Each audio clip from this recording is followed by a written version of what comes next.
middle one is in a sorority at the University of Tennessee, and a lot of those little girls will come home that can't go home on the weekends. They'll come to our house, and I can cook for them. I enjoy it. I really do.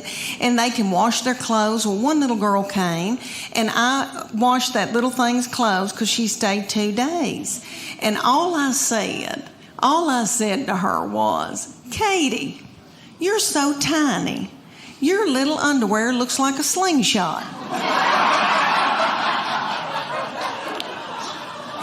That little girl thought it was funny, and my baby looked at me and went,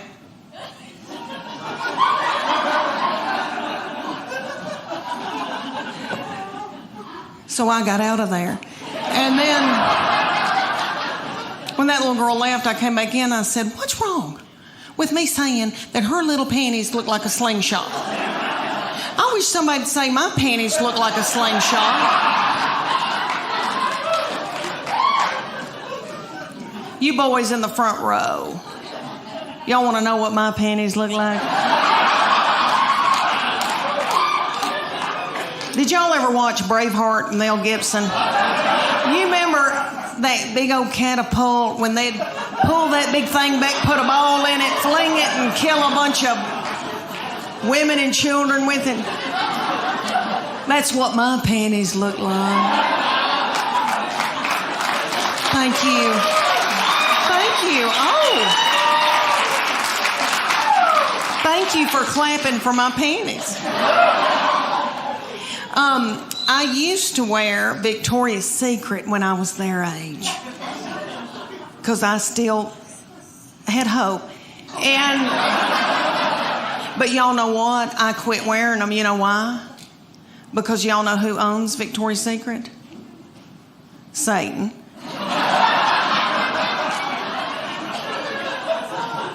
And I don't wear my panties for evil. So that was cutting me in two. They just got to be too little. So I bought Somas. Anybody here giving up like I have? Anybody here wearing Somas? No? Let me tell you about Somas. They're the best thing that's ever happened. Okay, because they've got a whole line of nightgowns and underwear and all this stuff that's called Cool Nights. Because it pulls moisture away from you in the night. Yay. To keep you from having a stroke. Because you're going through the change and you're sweating. Dr. Oz, are y'all with me? So, it has a dry fit technology in it. So you boys could play golf in them. I'm not kidding. They're not pretty, but anyway, that's what. And she's athletic and she's mean.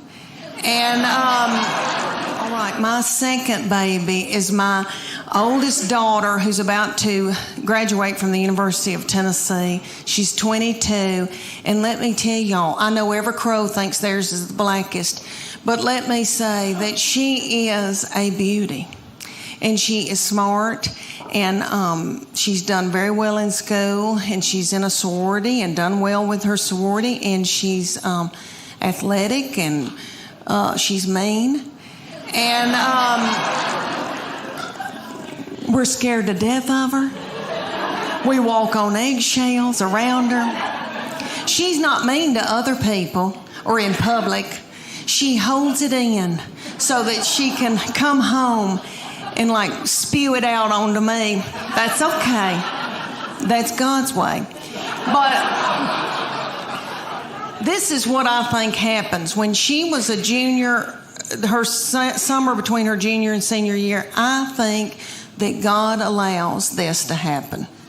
And you little girls, that your babies aren't this old, just listen to me. All right, one day they'll just turn on you. And you'll think, who in the world is this? Who's coming down the steps in the morning? We don't know who this is. I think that God allows that because he knows that you're about to let your baby go off to college or whatever they're going to do, and he knows that you're grieving. So he makes them just as mean as he can so that you can let them go. And I believe that. That summer, the very breath that I breathed out of my nostrils made her so angry. We were not allowed to eat cereal in our own home because she couldn't stand to hear us chew. I don't mean to talk about her because she had a lot on her. She had to empty the dishwasher. Stuff like that. And I cannot believe it. It just flew by. My boy is 24 years old, and he is married. He got out of college. He met his college sweetheart his freshman year. He said he would never marry young, but he did, and he brought her home. And all right, who in here has had boys and girls? Can you clap? Who do you think's easier to raise? I mean, just yell it out. Boys or girls? Boys. Boys. Every once in a while, a little frail woman will yell, girl. And she's probably being threatened. But anyway, no. We love our girls. I love my girls. I truly do. And I know that when I'm in the nursing home, they'll be the ones to come and pluck my chin hairs. Because my boy will be off with his wife and her people. Because he said to me, he brought her home and he said, you got a terrible look on your forehead. And I said, oh, it's nothing against her. It's just I'm jealous because I thought you would only love me. I know that's twisted. I know it is. But he was the best thing that ever happened to me. All right, my kids all yell at me and my husband, everybody's in a bad mood all the time. And he's the only one that's never fussed at me. And he was just the sweetest child growing up. And so when he said he was going to marry somebody and move off, it was awful. But let me say that I love her. And they live near us. And she's like another child to me. And it has been a blessing. She is very sweet and has forgiven me for my forehead looks. But anyway, but he said to me right before they got married, he goes, Mom, she's going to be my immediate family.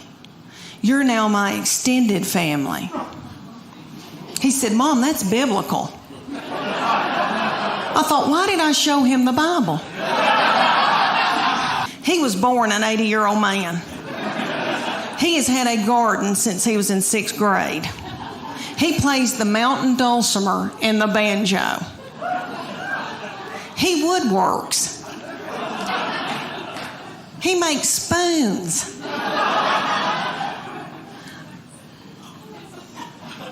He makes spoons. I mean, he is so yummy. All right, his favorite music is gospel bluegrass. His favorite, oh, well, no. Okay. Ding-a-ding-a-ding. All right. His favorite artist was Dr. Ralph Stanley. Dr. Ralph, look at you.